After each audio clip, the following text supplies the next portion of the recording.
Welcome back, you guys. Here we are for the analysis of my team and also the alternates, but I don't even know if we want to talk about the alternates anymore. They are an absolute mess. But here we are with my team. We obviously went back a few rankings again this week. So it was 1250 last week, now 1406.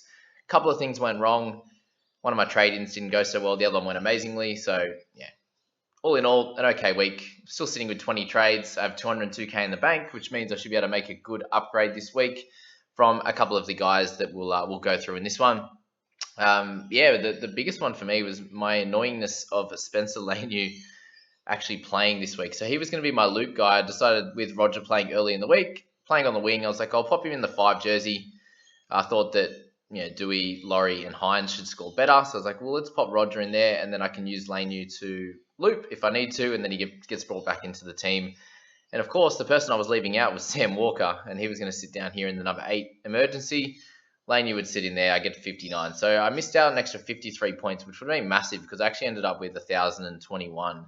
So 1,070, 80 would have been huge, and I'd say I'd be around the 1,000 rank or even 900. So that in itself was a bit of an issue. And then I obviously brought in Starling, who had his worst game of the season with his bigger minutes. Unfortunately, was carrying a little bit of an injury. Was tackling a few guys when they scored over the line. So got a couple of missed tackles there, and just had a bit of an off game. Obviously, couldn't run the ball and stuff like that. So for him, I'm not too worried about it going forward, as long as he he's not actually injured. And if he is, then it's been an absolute shocker of a trade in to go along with the other two guys I brought in the last couple of weeks in Lucy Leilua, who had a better game this week, but this one and his 37 or whatever he got the week before are two of his lowest scores of the year, which is not ideal when you try to bring someone in, and then you bring in a Madison as well, and he's got a 55 with a try, and then a 40 this week, going off twice for two certain stints and playing 60 minutes. So unfortunate with that at the moment. Obviously, Brayley up top in the hooker position, but everyone has him, so there's no issues there. Crichton's someone who's slightly underrepresented along with Tohu Harris, so both guys that are probably well represented in the top sort of 1,000 teams, but the majority of teams don't have them. They're sitting around 20, 25, 28%, and then Tohu might be a little bit higher now. 23. So not too bad with those guys compared to like Watson or Schuster, a little bit less owned. So 66 and 64 respectively for them. Watson, I think you just keep holding, don't you? There's no real reason why you'd move him on, especially with all the injuries and suspensions. We need all the players we can get on the park at the moment. As I said, Lucy with 52. Again, not too worried with him. He's not suspended or anything, so that's great. Should be playing in round 13. We have one more round to go to get through before that stage. So we got him there, and Schuster with a 50. And again, mentioned in the Sunday wrap, with someone like him, he's averaging 50. He's dual position. He's playing every game. These are the people that are absolute gold at this time of the year, especially. So I think we're just gonna set and forget him. Keep him in there until anything happens, whether it be injury or anything like that. So that's that. Obviously, if the alternates don't have Cleary, and that's why we're dying. But 115 for him again, and he moves at 1.2 mil and almost averaging 100 for the year, which is absolutely incredible. Finally owned by 51%, so that's nice. Foggs there with 67 is holding the boat beautifully there in the halves. And then my centers this week, I was actually really happy with it. So Oppa and Manu with 54 and 47, and very close to the best combo in the Bird and the Avarillo. But these guys I haven't had to touch since trading in Manu for Tessie or something, whoever traded in out at that point for Manu. I haven't had to touch these two guys, which has been really good, and it's probably a reason why I've been able to save a bunch of trades, is I haven't had to do like that sort of center roulette that we usually talk about, which is great. So those two guys I'd like to hold the entire time, hoping Oppa doesn't play Origin, which I don't think he will. This Dewey one is really giving me the shits. Like, just put him back to 6, please. Like, it's just so painful, so annoying. 27 for him was not great. Laurie with 48 we're really happy with, and he gets to play St. George this week as well, so it shouldn't be a terrible game coming into round 12. And then any of these decent players should score pretty well in round 13. So it's actually interesting that he's only owned by 38%. I wouldn't have, it seems like a bunch of people would have traded him out already, which is strange. I think it's a pretty easy hold in that wing fullback position, which a lot of people are struggling with at the moment. Obviously brought in Nicho Hynes, which was a masterstroke. Thankfully did it this week, so I can't complain too much. He gained 110k, so anyone who jumped on him this week or the one before have really, really benefited, and he's going to be at least in that position for the next 2 to 3 weeks. maybe even longer, depending on who they rest, or if Pap's okay. There's talk of him being out for 3 to 4 weeks, Pap. So I think it was a really smart decision to bring Nico in for anyone who did, but he's still only owned by 5.9%. It'll be interesting to see how quickly his ownership percentage gets over like 10, 12%, 15 even. We spoke about Maddo. I don't think we worry too much about him in those minutes. I think he should go back to normal like Lucy did the week before, getting back to pretty much 80 minutes this week.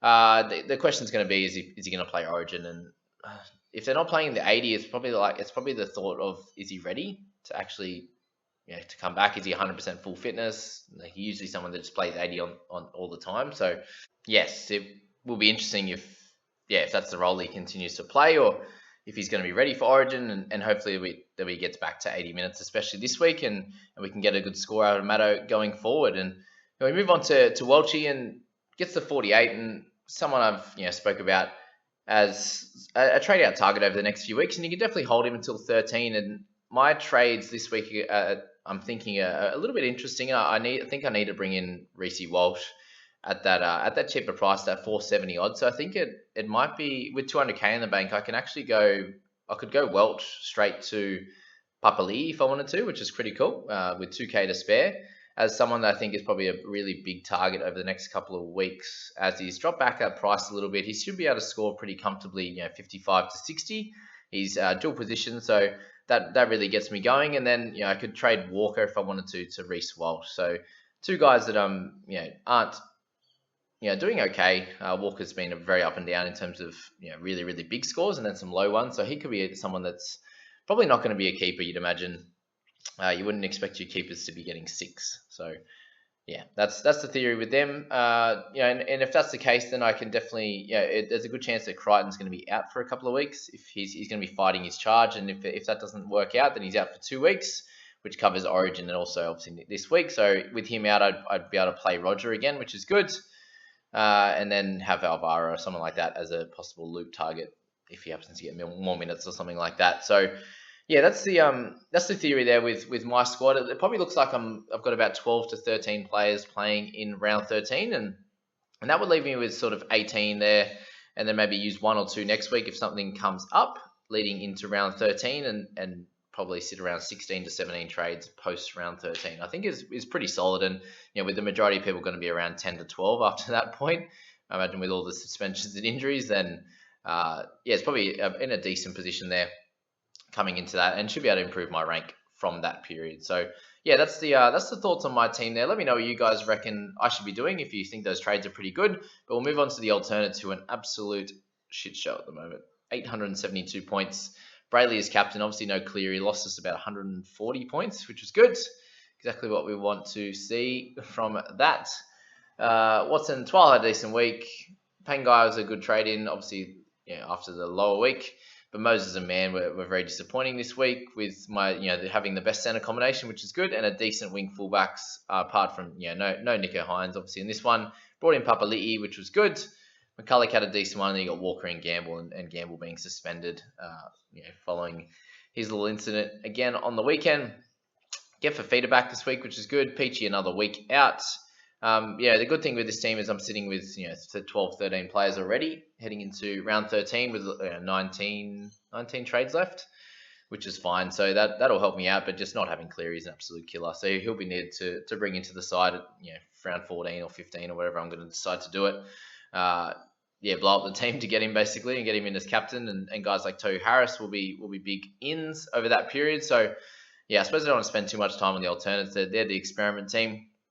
And just not doing that great, really. If you didn't have Cleary, I think anyone who doesn't have Cleary now is definitely outside the top 5k. You'd imagine. If you don't have Cleary in the top 5k, let me know, because I think that's an incredible effort in itself, and you probably deserve to be number 1 on the ladder just from that itself. So that's the alternatives, guys. Let me know what trades you think I should make in this one. Obviously, it'd be nice to have Fafita back for those people as well, like in this team that didn't trade him out. He's going to be very helpful. So I hope you guys enjoyed this. Please like and subscribe if you are, and we'll catch you in the next one, team, where we're going to be analysing the People Squad. There you go. Bye-bye.